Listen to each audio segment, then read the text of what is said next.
What's up, dude? Not much, man. What are you eating? Taco Bell. Nice. What'd you get? What? What do you mean that's what I get? No, I said, what'd you get? Oh. A steak quesarito. Is everything all right? Mm-hmm. Just normally when I'm eating Taco Bell, shit's normally not going too well. It's normally like, it's kind of like a canary in the coal mine, like, what happened? Did you get dumped? Did you get fired? Are you hammered?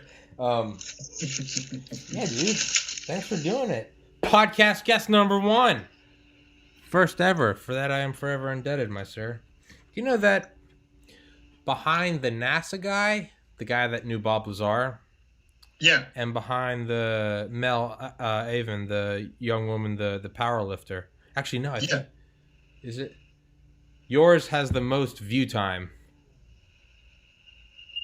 Over Israeli special forces, over bank vault guy, over military. Apparently we talk good shit, so. You're just inflating my ego, man. Hey, man, we all need it from time to time. I think we always, at least I think you and I talk about, keeping like the ego small, trying to never get inflated, but I don't think there's anything wrong with some like healthy ego. You know, like even if it's just for personal pride and confidence. If it helps you, if you get an A on an OChem test, that doesn't necessarily mean, hey, fuck all of you. You know how there's no curve? Me, but no, not that you're a douchebag. But if it's for you and, you haven't been, for me, it was like I was never an A student in life. And then once I started studying, I don't think anyone was being intentionally mean, but, friends and family, like, really? You want to be a doctor, Tommy? And, you're not the book guy. No one was being an asshole, but, being a little snowflake that I am, I was like, oh, fuck, like, maybe I can't do this. Once I aced my first test where the class average was an F, it was healthy ego. It wasn't like, hey, fuck you guys that said I couldn't be a doctor. Look, for me, it was like, oh, okay, I can do this. I had a friend a year ahead of me that's who's now a doctor. It's fucking brilliant. And I remember going into like a class and he had taken it a year prior. He was like, hey man, this guy's a 4.0 student. He was like, hey dude, this is the hardest class at this school. Like, good luck. And I was like, shit. And then I remember getting an A in that. And then when the next semester started, he kind of said the same thing. He's like, oh, you're taking cellular biology. But it was like, I never said anything to him. But for me, I was like, oh, it's some healthy ego. Like, he said that class was hard, but I kicked the shit out of it.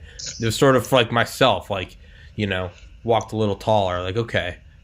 It's a very delicate game to play, ego, because it can very quickly bite you in the ass.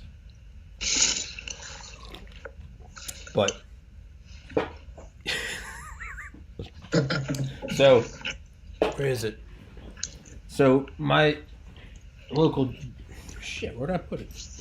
The gym I go to has all these different energy drinks, and I, being pre-med in college, as I've consumed every form of caffeine there is. Haven't consumed caffeine in a while, but I saw a drink they had called Bucked Up.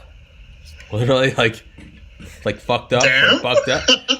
And I was like, oh, that's cool. And the guy was like, yeah, I don't think we're gonna like order it anymore. Like, it's not moving as well. And I was like, what? So I got like a non-caffeinated version. I tried it. It was really, really good. I put all carbonate. I'm a little pussy, so I have to put all carbonated drinks on like ice, because it gets rid of the carbonation, so I can drink it because I'm a bitch. But it tastes really good, and I was like, damn, that's really. I was like, they're getting rid of it, and he was like, yeah, man, just, I don't know, go to the website if you want to order some. And I was like, all right. And then I was thinking, I need to get sponsors for this podcast because I'm not monetized yet on YouTube. I want to get monetized, but I also don't want all my eggs in one basket because it's. At any point, YouTube can be like, oh, wrong think. No more. You've been thinking too much, buddy. Yeah. Exactly. And, don't criticize China or whatever. And so I'm just thinking like ahead of time, like I need to diversify. So I messaged them and I emailed them. I was like, hey, because I was like, how am I going to get sponsors? Because if every other word is like fuck, motherfuck, fuck, I was like, this might be a little difficult, you know. Joe Rogan can pull it off, but he's Joe Rogan. He can swing his dick around. I'm not. And I was like bucked up. I was like, if that's their company name, they've got 500,000 followers on Instagram. Like they have sales. They sell different gyms. Like they're clearly a corporation that is working, and they're not owned by anyone. It's not like they're part of GNC sells their shit. And I was like, okay, so this is clearly a corporation that has succeeded, and their name's bucked up. So like clearly there's a sense of humor, or there's something that they're okay with language. So I was like, hey, we got to sponsor my podcast. And they're like, they got back to me immediately. They're like, we don't do sponsorships. I was like, fuck. But they're like, and I'm still talking to them, but they might do a thing where I can do like a coupon code with my podcast, TPC, and they'll just give people free shipping on shit. And yeah, and I don't know what I'll get, or if I'll just get free drinks. But yeah, not yet. So, you know, I'm not gonna give them any free plugs now because I haven't gotten anything yet. But yeah, dude. So I'm kind of healthy ego boost. I'm kind of like, okay. Because yeah, I was like, I'm gonna do sponsorships, and everyone I knew was like, dude, your podcast just sounds like it sounds like a bunch of sailors. Just first 10 seconds, it's like, sup, fucker, like it's. But yeah, so yeah, I'm gonna do that, and I'm gonna start messaging some like veteran-owned companies because I figure like they're not pussies. Like so, yeah. But yeah, right. Well, it's like Black Rifle Coffee. Nowadays everyone's like, don't put guns up on Instagram. People, the image will be blurred out, and you'll click on it, and it'll just be a picture of like a chick with a gun. You're like, what? And it's like, this may be sensitive to some audiences. And I went to like Black Rifle Coffee, and it's like a bunch of veterans, and they mounted a fucking, what is it, the M1? I don't know what it's called, a minigun on top of like a Civic, and I was like, okay. So like, I'm finding these veteran-owned, or like another veteran company. It was just like, it was a shirt. It was just a shirt, and it just said "Squirters Welcome," and I was like, all right. I was like a little crude, but not crude, crap. I don't know if that's the right word. Little, not my style, but I was like, okay, so there are companies out there that do that. So I'm gonna try to find all these companies and see if I can just get sponsorships and shit. So just so I'm not beholden to the big pimp hand of YouTube, Yeah. Big brother's watching you. Yeah. Big brother's always watching. Yeah, dude. You know who might do it? No. Akira the fucking Dawn. Really? Yeah. Well, yeah, because I designed one of his sweatshirts for him like a year and a half ago, and he really liked it.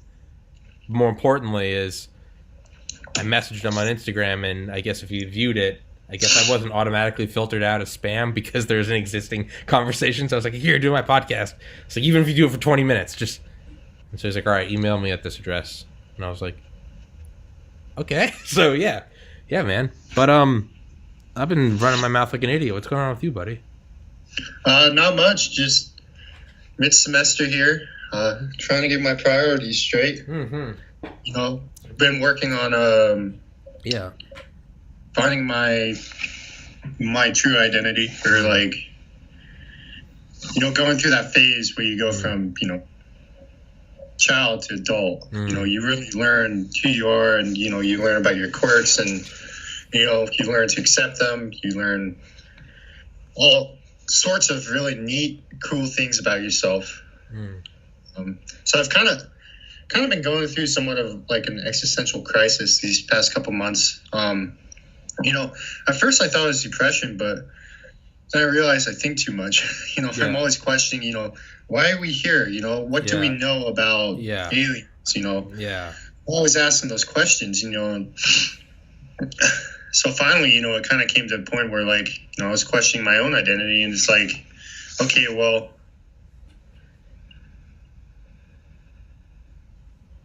that's sometimes, I don't know, like sometimes you just need to be relinked to who you are, or the inner child. And so I've been working on a lot of that, spending time with the homies. And I also have another project. I got into esports not too long ago, but What's I that? started. So it's like online gaming. Oh fuck yeah, like Rocket League.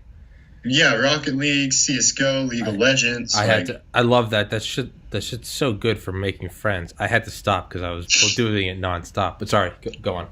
Yeah.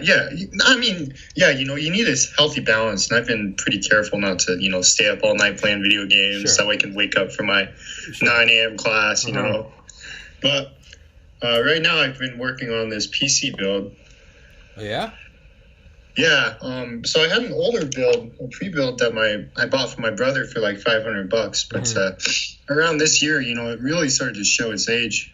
So I decided to buy, one part at a time. So over the past couple months, I bought a graphics card, a processor, this and that.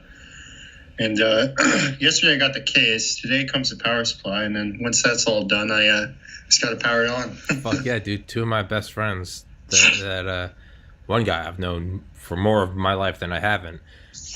They build PCs and they've got sick fucking rigs. And whenever I go up to, I'm going up next weekend to play some video games. But whenever I go up, and they're always like, "When are you gonna?" And I'm like bitching about like brand new MacBook, but it overheats when I'm like processing videos, like to upload the podcast. They're always like, every time I go up, they're just like, "Build a PC, bitch." Well, I mean, but it's true. It's that much video editing. It's true, yeah. Well, the thing is I'm not making any money off of it yet, so I can't really, I got this for graphic design courses, so it's kind of I'm using it for podcasts as well. Yeah, no, but I mean, it is true. Macs are great for creativity. People are always like, you don't need an iPad unless you're like designing shit. Well, as you've seen, like a lot of like artwork and stuff I do is design, and Mac beats PC 10 days out of 10 days. But for something where it's like it's just all about screen record and process, like equalize the audio basically so it sounds like we're in the same room. For something like that, yeah, no, there's really no need for a MacBook. Like I kind of just want to get like a fucking hoss of a PC, just like a tank. But if you don't mind me circling back to it, what all have you been doing to sort of find yourself? Because I completely agree. I would say when I turned 20, the day I turned 20, and my dad dropped me off at the frat house my sophomore year. That's when I started getting A's for the first time. Because it was also the first time that I had stopped meditating for a year, and I started again. And it all kind of happened they're all intertwined storylines. Starting to meditate again, starting my 3-year journey of going from a failing GPA to getting into medical school, and really finding myself. And that's also, like you said, it was terrifying because I started to realize, like, okay, do I really like drinking, or have I been doing it for so long and there's this momentum? Yeah. Everyone I know does it. Everyone I love does it. It's what we do what do you do on Fridays? We're in college. We drink. Like, is it that, or is it something I truly like? Like in a neutral environment, in like a control setting, think like experiment, like controlled variables. And if I had no external inputs, would I drink? And that's one thing I started to realize. I was like, I don't think I like it, but I'd still do it. And for 3 years, but it's what you were saying. I mean, it was kind of terrifying because as I was like, I would meditate more and more, and I would be like, that's what gave me sort of the courage to start studying. Friends were like, well, you going to go to the library? And it took me a while to be like, yes, like that's what I want to do. Why don't you go out drinking? And I realized, like, because I love waking up early, exercising, and meditating, and taking a cold shower. Oh, you freak! Like, okay, fine, yeah, let's go drinking. But now I'm 29, and you're saying, that you enter adulthood and then you start to discover yourself. Dog, I'm 29, and I've said it before. I think my 29th birthday, August 7th. I think since there until now is the first time in my life that I've ever truly felt like I'm me and I'm doing the things I do because it's me. Not till 29. And it's not even like a false sense of what 28 I thought that's no, never in my life was I like, oh, this is me. Like, it's a new sensation entirely that I was like, oh, this is.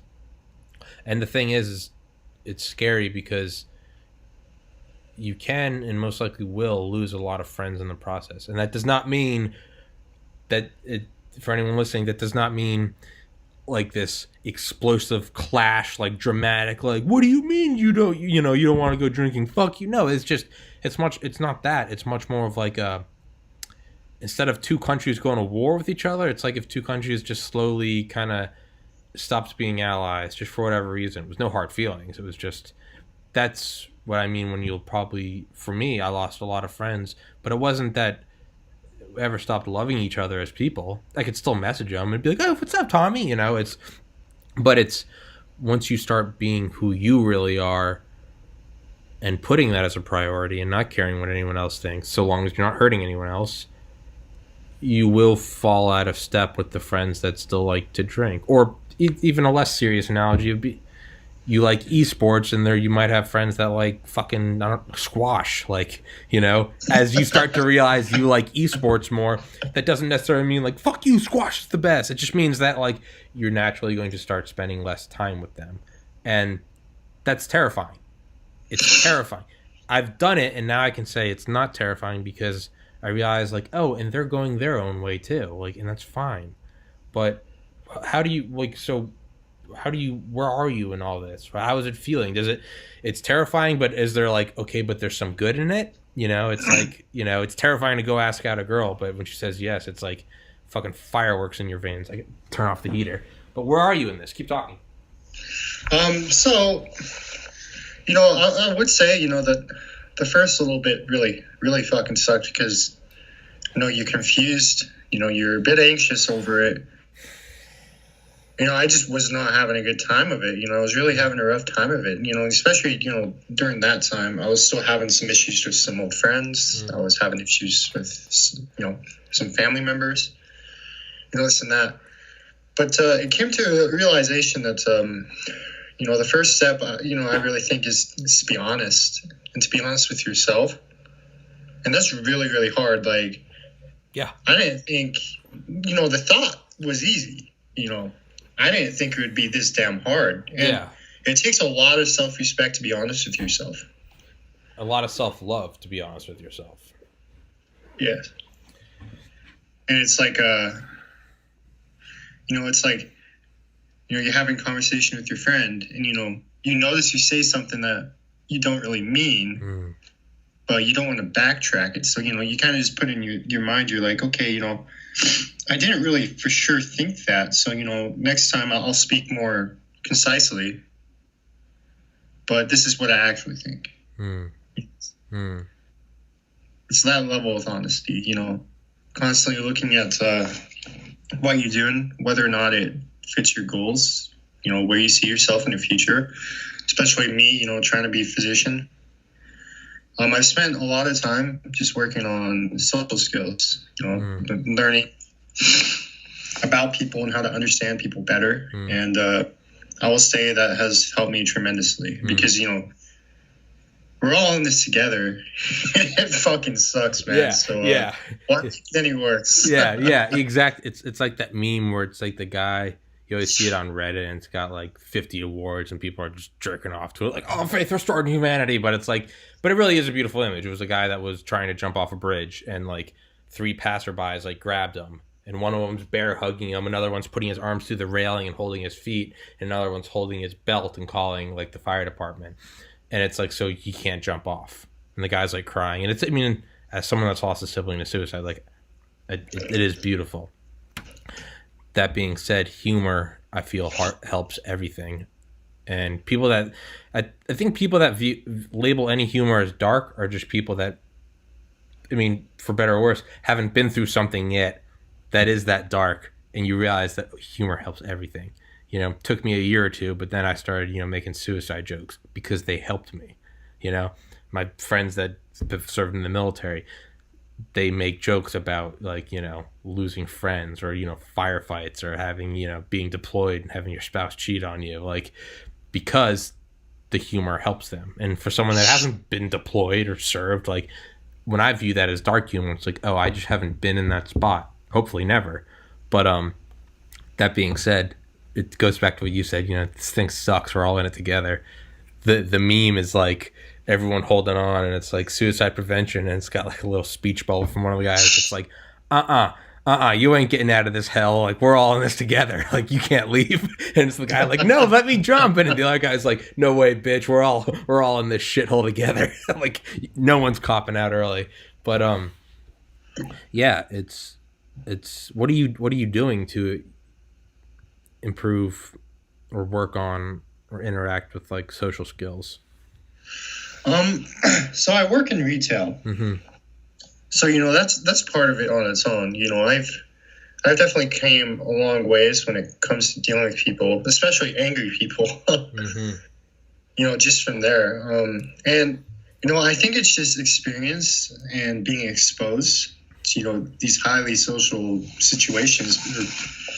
Growing up, I wasn't that social.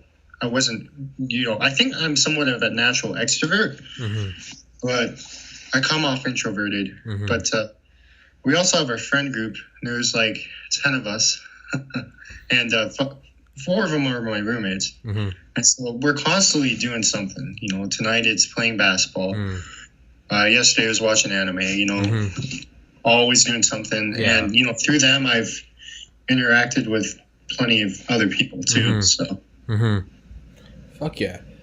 And have you started any meditation or continued with it? Yeah, I have Headspace on my phone. Okay. But I'm kind of a beginner with that stuff. Dude, not even to be all like cheesy guru. Everyone's a beginner every day.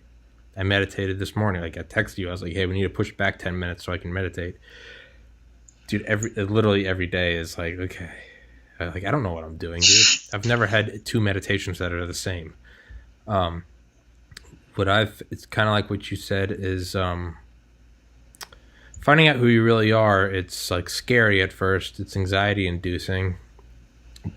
But there's a reason you're not just doing it to torture yourself. Like, there is like something you're going for. Like, we work out and diet not because it feels good, because it feels good after. Post-workout endorphins feel great. Dieting and seeing like, more definition in your face or like your shoulder, that feels good.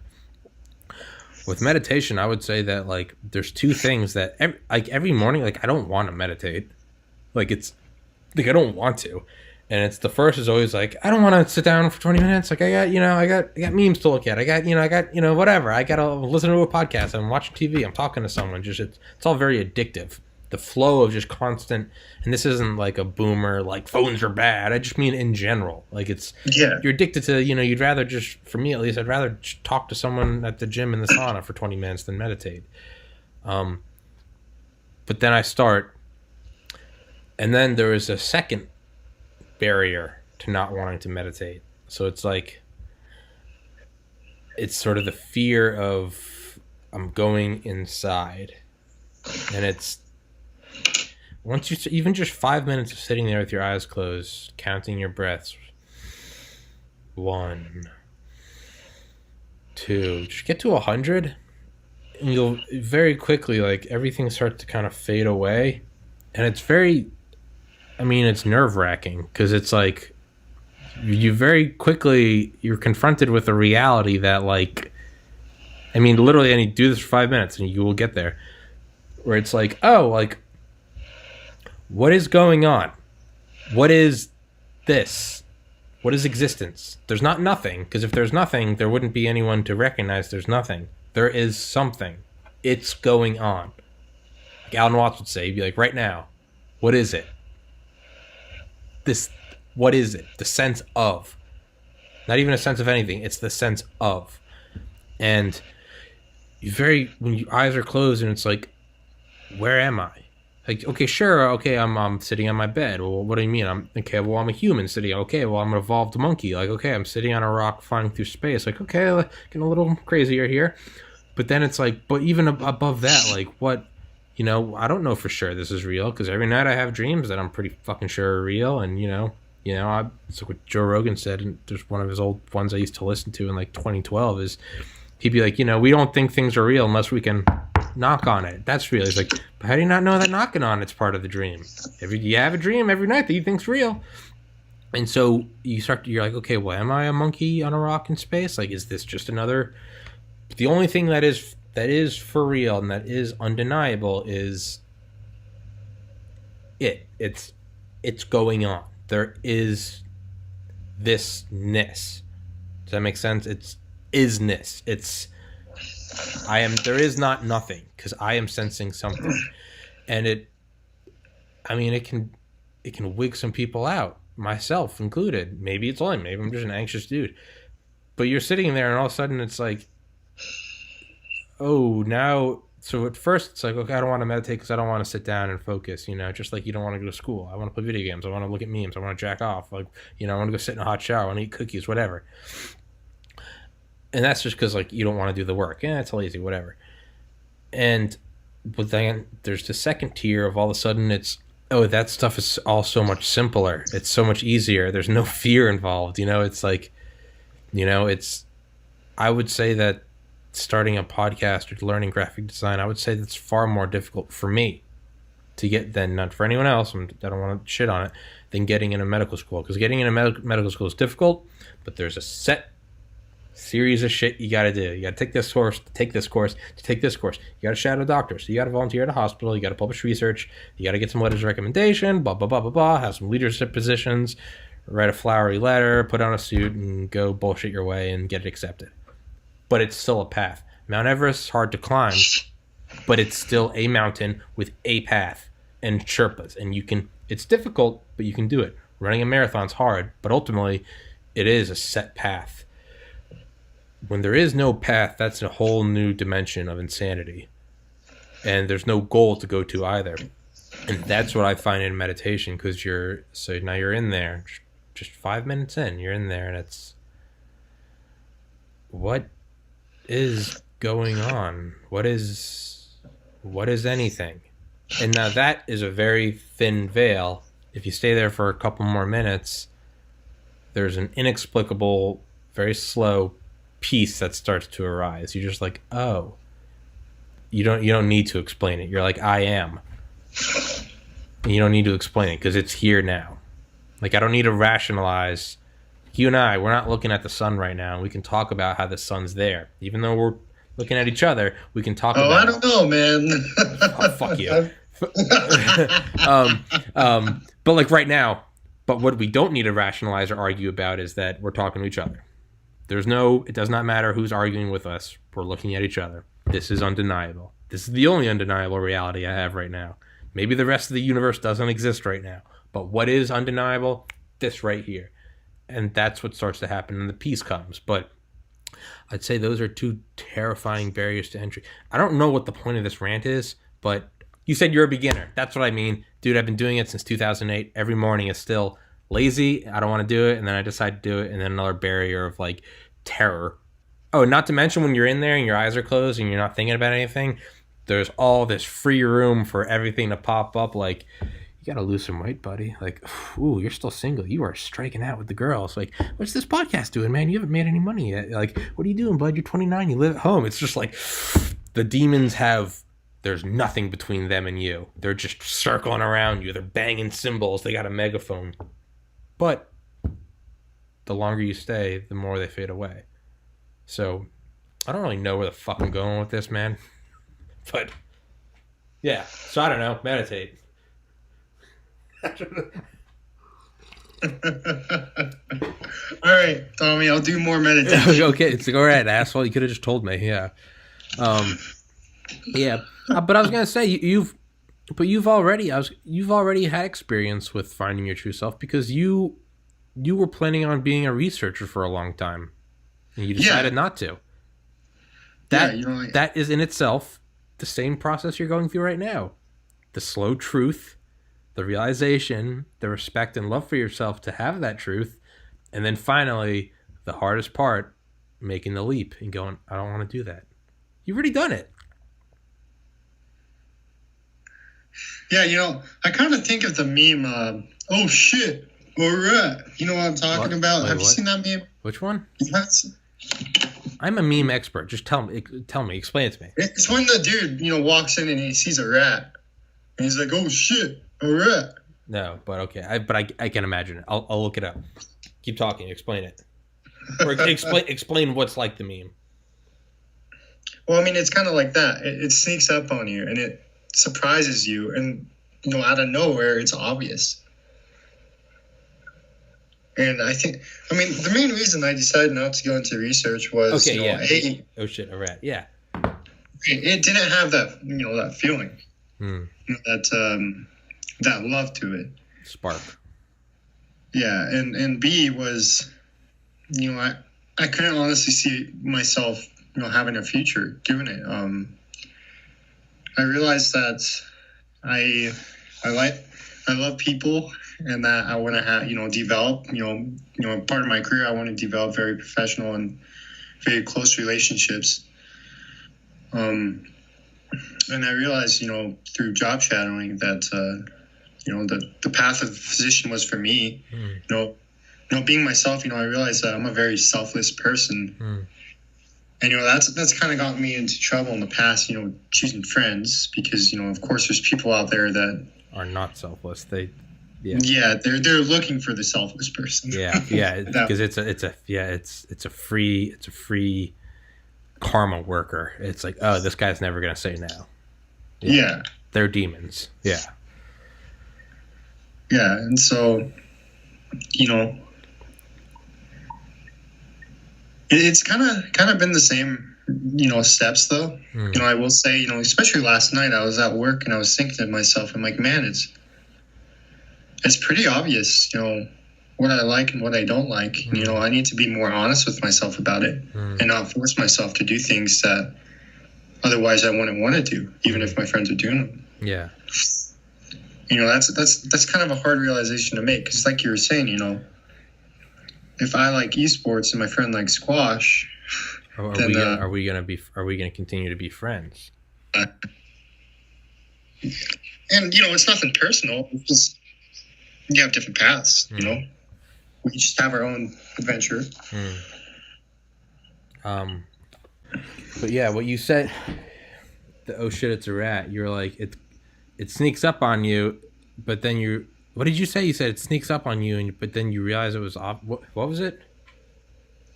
It sneaks up on you, but then you realize it's been there and it's been obvious the entire time. Yeah, it's like Waldo. Yeah. Except you find him. That's fucking brilliant. It's like Waldo.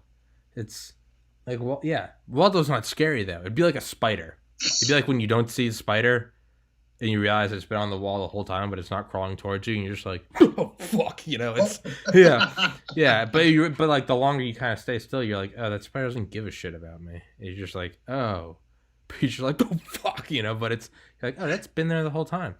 But I would say that's exactly what for me what psychedelics were like, because I'd explain it to people like throughout college, like despite trying to get into medical school, I kind of knew like starting like halfway through, so I don't know, by my junior year that like I didn't really love it, but there was like this momentum and I was like, well, this is what I'm gonna do. I like getting A's. It's a set path. It's hard, like Mount Everest, but there's a path. You can go get a good paying job. I'll have a job in any country. It doesn't matter what happens geopolitically. Biology is the same everywhere. And, it's respectful. I can have a white coat. I can be Dr. Kerrigan. I can have a BMW and a white picket fence. And it was very idyllic. And I now look at it as hell. But I realized it's not what I loved. And it wasn't until I took psychedelics I realized I was like, oh, it's just not what I love.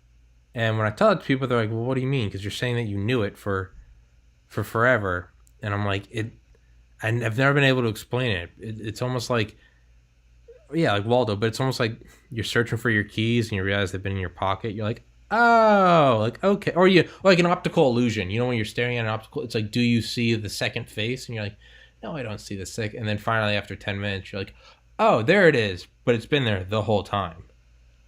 That's for me what psychedelics were like, because I mean, I think you have to go into it with a desire to find something. Psychedelics can by all means be just recreational, like, hey, let's go take them and walk into the woods and, feel the sun rays on our skin and, watch squirrels run around like some little Disney fairy tale. Like, yeah, no, that's fine. There's nothing wrong with that. I've never taken them at like a show or something, but I'm sure they're great to go see something like Fish at or Grateful Dead or something, like, Yeah. but for me, like, I went into it, I was like, I just want to like find out, like, I don't even know what I want to find out, but there's like something I want to find out. There was some knot in me that I wanted to untie, and this literally taken me. That was 2013. I've never been able to explain it before, but until this morning, you literally were just like, yeah, it's always been there, but it like surprises you. That's the best way to describe it. Psychedelics, or it's like Waldo. It's like a spider that you're, oh fuck, or the optical illusion, and it can be something like the optical illusion where it's amazing, or it can be Waldo where you're like, I found it. It can be happy. Or it can be a spider where it's more often than not, it can be like a spider where you're like, oh shit, it's scary. It can be scary. Oh shit, I don't want to be a doctor. But nonetheless, whether it's a spider or a Waldo or an optical illusion, it doesn't matter what the path is to get to the truth. If you can get it, you get the truth. If you can, once you get that, like, that's 99% of the battle. Then you just got to act on it. It's what do you think about? Well, I don't know. Or if we just want to completely segue, what studies do you know? Because I know there are tons of studies, and it's getting more and more acceptable in the medical community. What studies do you know of, or what studies do you think are on the horizon with psychedelics? MAPS, the Multidisciplinary Association for Psychedelic Studies, or there's a lot of shit going on at Hopkins. There's stuff being approved for MDMA to be used for veterans with PTSD. There's I've never done MDMA, but there's end of life studies with LSD and psilocybin, where it's terminal patients. It's not like, oh, this might save you. It's no, like, you're gonna die, but it's acceptance to sort of, you're going over the threshold to the great unknown. And apparently there's like overwhelming success of people like, okay, like, I have cancer. I've got like a month. Okay. And it's just like an inexplicable piece. And kind of like we talked about Waldo, none of them talk about like a message like, oh, I talked to God and I saw the infant. No, you can't describe it because you're like, I didn't see anything that I haven't already seen before. It's just, there's Waldo, Yeah. So, man, I surf. One personality trait I have is, the bookkeeper trait, which is, where you just like to learn about different stuff, basically. It's just who I am. But I read a study, and I forget where I saw it. It might have been Facebook, Instagram. I follow a couple of pages, but I think it was University of Wisconsin, Madison. I think that they were working on genetically engineering some bacteria to make psilocybin, or the drug of mushrooms. Yeah, psilocybin. And apparently, there's a lot of it's looking bright for using that to treat depression and PTSD and that kind of thing. I think that's very interesting because, it's not something that you would think. It doesn't really seem obvious. It's a hallucinogen, right? Yeah. But, apparently, they've seen success in it. And, I've heard stories of friends, take mushrooms and then they say, oh, it cured my depression. It, made me realize, this or that. Yeah. And it's crazy. That's absolutely insane. And it's a miracle. I don't really understand it. I know with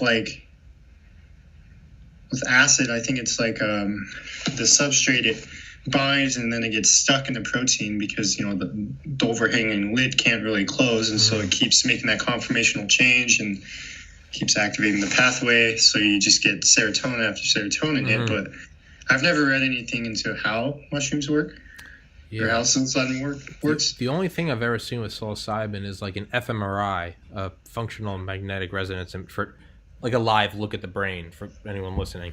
It's and it's the stuff you can see where it's like, okay, play the piano. You can see that part of the brain where it's, coordination of your fingers and like recollection. You can see like, think about, how many phone numbers can you name? And it's okay, that's like memory. It's facial recognition is another part. Excitation, adrenaline, fear, whatever, food, sex. They're all different parts. I could be completely wrong, but what I had seen with psilocybin is there's sort of, it's almost like it's sort of like a global, it's not, whereas each part normally lights up and the rest is kind of dark. With psilocybin, it's almost like everything's kind of like halfway lit. No one part is peaking, but everything is sort of active at the same time. And it's just, it's an entirely new, and a description or an analogy I saw, I think it was some researcher did an AMA on Reddit, and this was like 6 years ago, but it was talking about like global communication, global meaning the whole brain, and he described it as like, he's like, you live your whole life in one room. Let's say you live your whole life, just you're born, you're raised, you never leave that room. You work out in there, you eat, you poop, you shit, you sleep, you go to different schools, whatever, and you never leave that room. And one night there's a party, and you open the door and you go, oh shit, and you start walking around, and you see other doors are open and other people are leaving their rooms that they've spent their whole life in. And you're like, well, you were here? I was here. Like, you go downstairs and you got a couple roommates. You guys got a big old living room that no one ever hangs out in. So you guys throw a bitchin' party and you're drinking beer, playing beer pong, you're laughing, you're listening to music. You order some pizza, you're fucking whatever. And at the end of the night, you're like, all right, everybody, you guys all high five. And, you don't have each other's phone numbers. You can't text. You can't, but it's, you guys all go back to your rooms. The next morning, the alcohol wears off and the door's shut. But you remember it's all there. And it's nothing sensational or super special about any of the experience, but so much as it's just like, oh, you went to the rest of the house and you met other people. And you guys are like, oh, you're here, I'm here. And you see this whole thing, and you go downstairs, and you're like, oh, my room's above me. So now you have this whole dimension that you normally wouldn't have thought of. And then you can maybe go out on the porch, and you realize there's a room above yours. You're like, oh, there's this weird, it's not just me. There's above and below. And you go downstairs, and there's different, some rooms have lower ceilings, some have higher ceilings, some are curved, some are painted. Some have, there are speakers in other rooms. Other rooms have, big doors that lets the sun in or let the stars in, or some rooms are smaller, some rooms have different vibes, like a cellar or a garage versus like an attic or a closet, or it's but you walk around the whole thing, you're having a grand old fucking time, and at the end of the night you go back and you close the door and it's always there. Not only that, you're no longer afraid of it because you're like, I know it's out there. So that's kind of what I've seen with psychedelics. Yeah. You're like hanging out of the screen. Oh, am I? Yeah, it's just your chin. I was like, hey, bud, what's going on? Yeah. The chin needs a little bit of attention too, Have you thought about doing research with psychedelics, or are you pretty sure that research isn't where your love is, that you'd like to be a physician? Well, I mean, if I ended up down that avenue, I think it would be something I'd be potentially interested in. I have a lot of friends that, they make claims about it. But, I have this one friend who had some really traumatic experiences in his childhood. And he said when he did acid, his trip was him burning memories, those traumatic memories. And he said that tremendously helped him because, it was symbolic. It was symbolic. Symbolic? Symbolic. Yeah, I just forgot too. I was like, is it symbolic? Yeah, symbolic. Yeah, it was symbolic of, something, that, these things didn't need to haunt him. And that, and, I think about that and, you got to learn how to cope with what you're going through, and you need to cope, right? Or else it's going to be in your closet, it's going to be a skeleton if you like it or not. Yeah. And some people, they don't have good coping mechanisms. And especially nowadays, I see a lot of my friends, they have repressive coping mechanisms. You can kind of see in their face, if you're out in public and something upsets them, you can see in their face, they kind of just put it in the back, and, the bottle just explodes. Shove it in the corner. Yeah. Lock it up, pack it in. I think it also has to do with, not to be all like society. I hate when people are like, society sucks, because to me it's like, you're not in traffic, you are traffic. Yeah. Like you're not in society. Don't be a victim. You're not in society, you are society, okay? You're as much as society as me. But I think it also has to do with society, is because it's, you can make every joke about, millennials, snowflakes, you guys are so soft. Just first and foremost, every generation ever has been softer than the one prior. Yeah. Forever. Boomers who shit on millennials, well, hey, you didn't storm D-Day. And the people who stormed D-Day, hey, your parents were in World War I and the Great Depression and the Dust Bowl.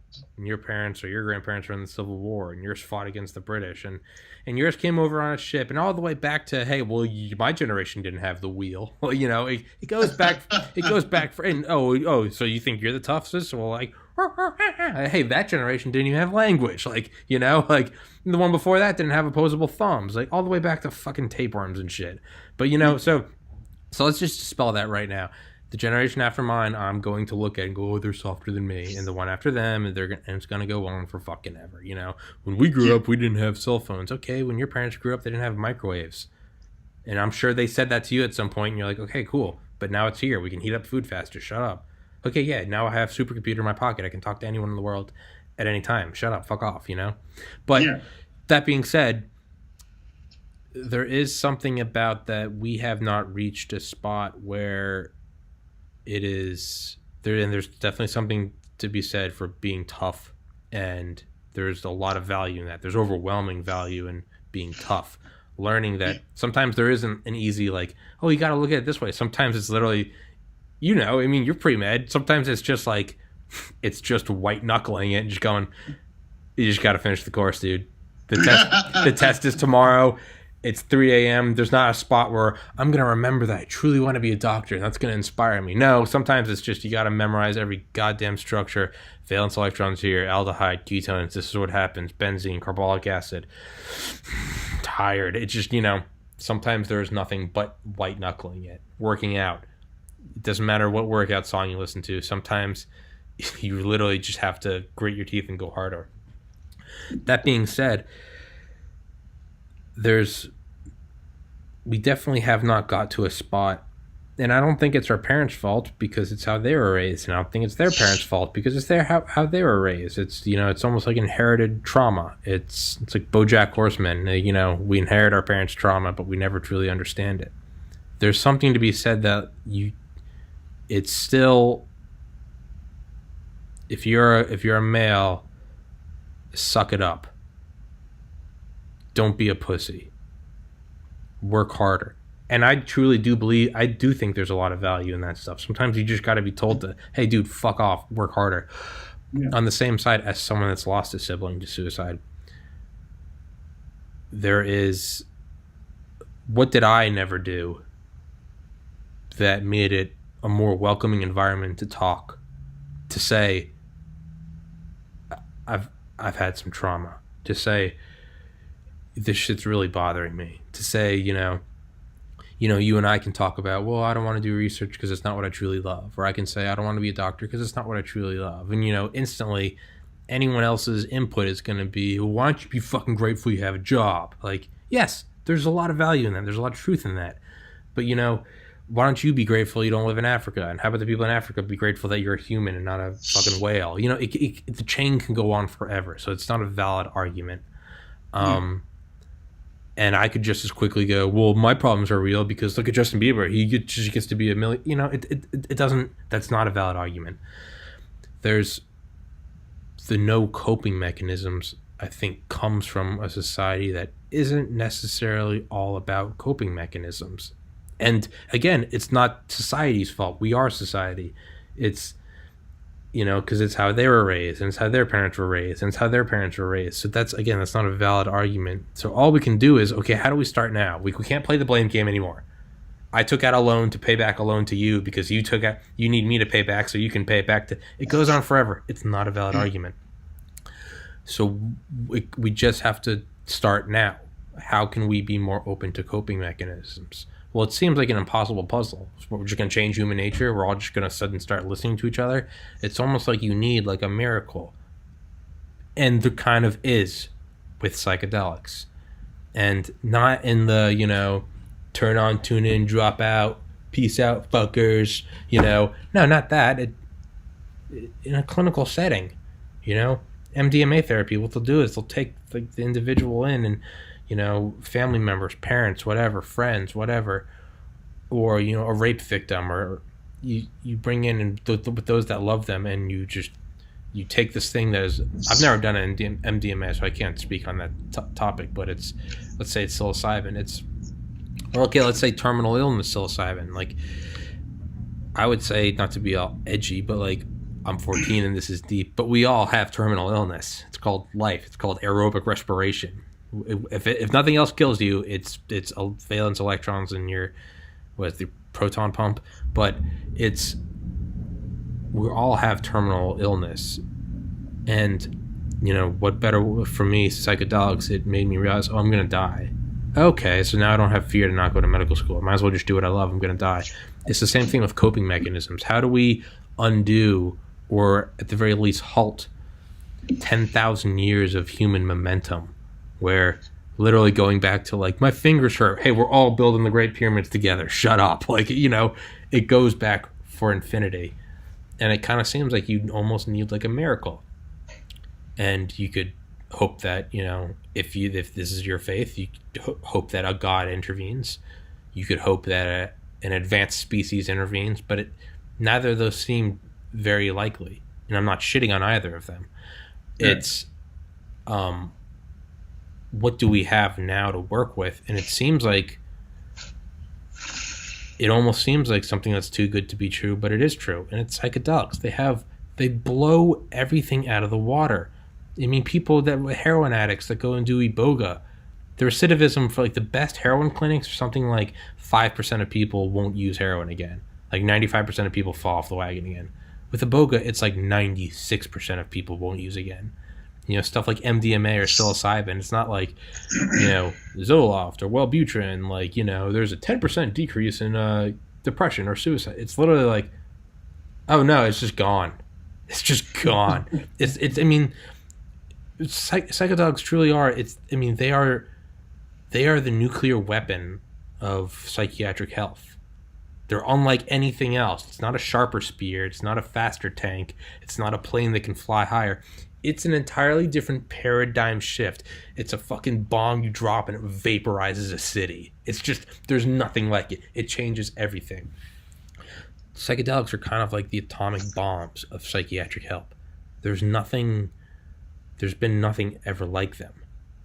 And it's, ironically, we went balls deep at 100 miles an hour in a nuclear weapons. Fuck it, whatever. They might blow up the world. But we seem to be tiptoeing into psychedelics. Well, these are very dangerous substances. Like, there's kind of some irony in that. Nuclear bombs? Fuck it. Hydrogen bombs? Build it bigger. Why not? You know? How many? We got 10. We need 30,000. Put them on missiles, too. Put them on 70,000 missiles. Put them on subs. Put them everywhere. Give them out to your kids. You know? It's like, it's just psychedelics, so it's like, well, hold on. Let's be very safe about these. We don't know what this adverse side effects are. Like, you know, it's like weed. We don't know what's in this weed. Meanwhile, you can go buy a pack of cigarettes and an 8-pack of or a 6-pack of Bud Heavy and get a Big Mac. Like, you know, it's, yeah, dude. But I think psychedelics are a very long-winded response to your saying, you know, some people don't have coping mechanisms. But yeah, what's the root of it? It seems like coping mechanisms aren't taught and they're not condoned. And they're never developed because no one ever wants to talk about anything. No one ever talks about suicide till it happens. No one ever, you know, even now, nobody's talking about mass shootings right now in the news. It's because we haven't had one in a while. It's just like, we're not going to talk about it until it happens again. You know, it's, I've gone so far off into the weeds. I don't even know what we're talking about. Darren, what do you got? What do you We're got? talking about psychedelics. Well, yes, but I haven't read too much into them. But I have friends who have done them. Sure. And I've only heard, for the most part, positive experiences. Yeah. I don't know too much about their clinical applications, but if there's a medication that can really help people, and I mean help people, then we should be doing it, regardless. I mean, especially these days, they're making these medications that cost $200,000, but how much would it cost for them to grow a fucking mushroom? Bingo. That's what I'm saying. Bingo. Well, not that. How much can they make? Because you can't patent it. Yeah. There's the, I've always bring up this example, but I really need to get some research. I really need to back it up with like a link. But it's like, THC, like we can't use this concentrated THC. Oh, it's helping your kid with seizures? Doesn't matter. We can't use it. But as soon as a company comes out with like their own enantiomer of it, it's like, oh, this is Cannabex, like, produced by GlaxoSmithKline. Cannabex. Ask your provider. Well, now all of a sudden they're all gung ho and they tout all the, everything everyone else already knows, just how good weed is for everything. But it's not until, so it's not this like insidious government, like they can't have the weed because the people will wake up. No, what it really is it's just it's a free market, and it's capitalism going, and this is where capitalism doesn't shine. It's going, oh, well, we can't make anything off of that, so yeah, let's not have that. And then GlaxoSmithKline comes out with Cannabex, and all of a sudden, oh yeah, look how and they start listing all the stuff that you can find right now anyway, which is weed. I think it's going to be the same thing with psilocybin. Psilocybin, knock out. I'm not a physician, so I don't know this for sure. But think of, what? Zoloft, Wellbutrin, Effexor, drawing a blank. Every other fucking antidepressant, SSRI. And it seems like those would knock out everything. And they can't have that because that's where they're making money.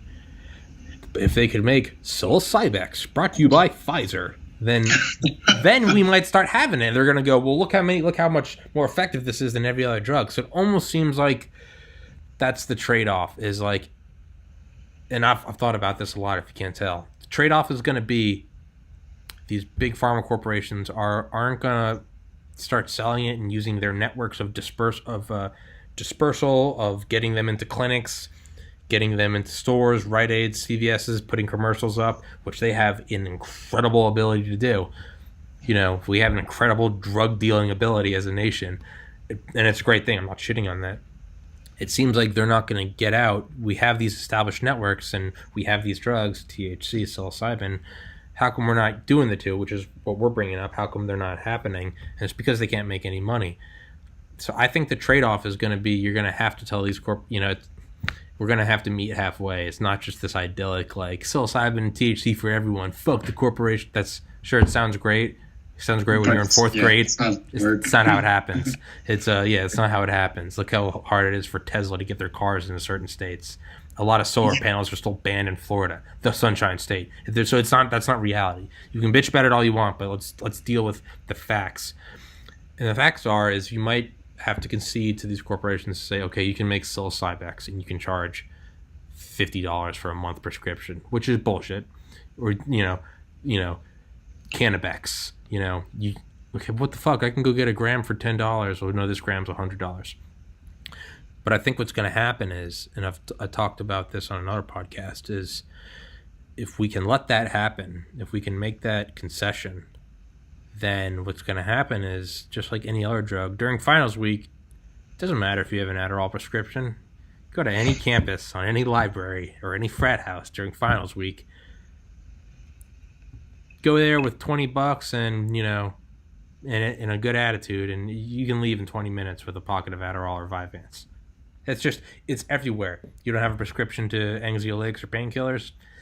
Go to any street corner, go to any college town, go to any dorm, $20 and a good attitude, and be able to talk to people. You can leave there within an hour with the drugs you want. So what's going to happen is you're going to have all these same unofficial pathways of dispersal, dorm rooms, libraries, frat houses, street corners. But now, instead of slinging Xanax or Valium or Adderall, what if you're slinging psilocybex and Canabex? Well, what's going to happen is those same pathways, they're going to get to more people than would have ever done psychedelics before.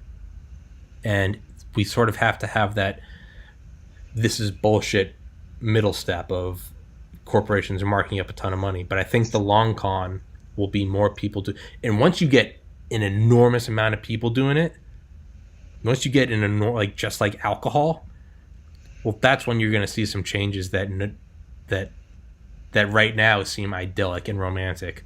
But once you get psilocybex, at any bar, fuck it, let's try this. We do coke every night. Let's try this. We've, spring break, whatever.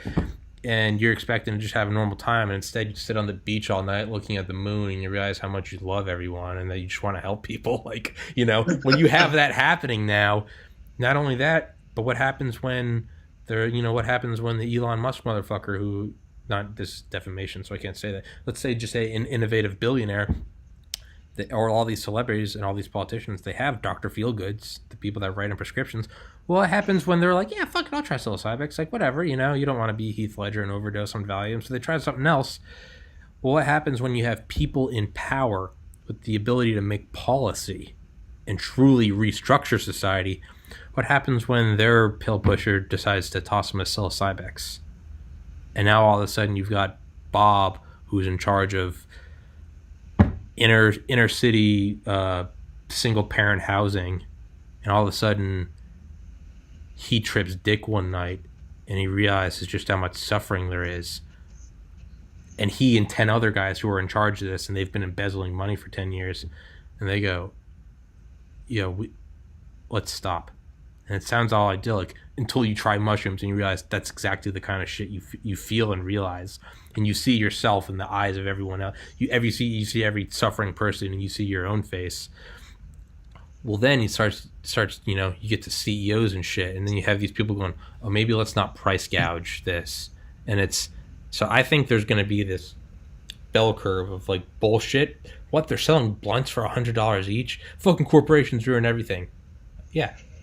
Give it some time. Give it some time. And eventually, you can't drink till you're 21. Dude, I drank more between 16 and 21 than I have between 21 and 29.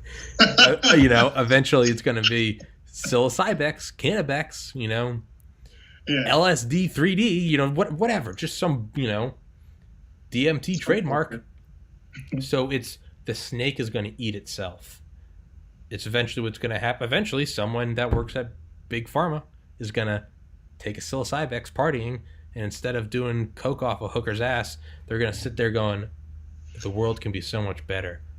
It's poisoning the water supply, but it's poisoning it with love. It's 12:45. You said you got to go then, so I don't want to hold you for work.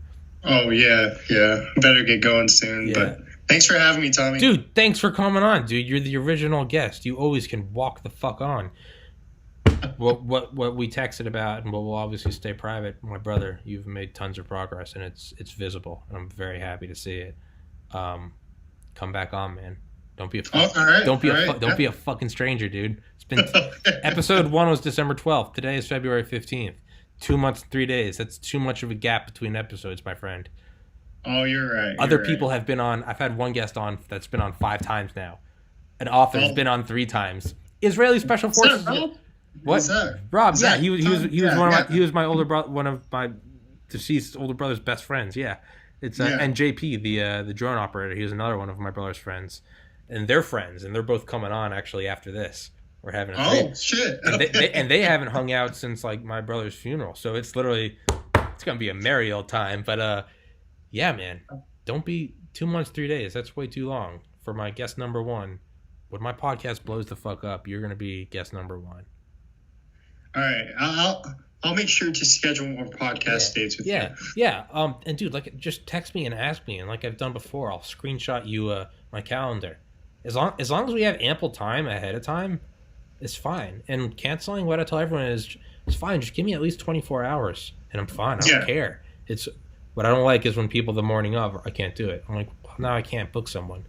But for canceling, it's fine. It can just, yeah, I got this going on. Okay, we can't do this. I'm keeping you. It's 12:47 now. So get to work, you beautiful bitch. And shoot me a text, man. Let's reschedule one, all right? All right. I will. All right, brother. All right. Peace.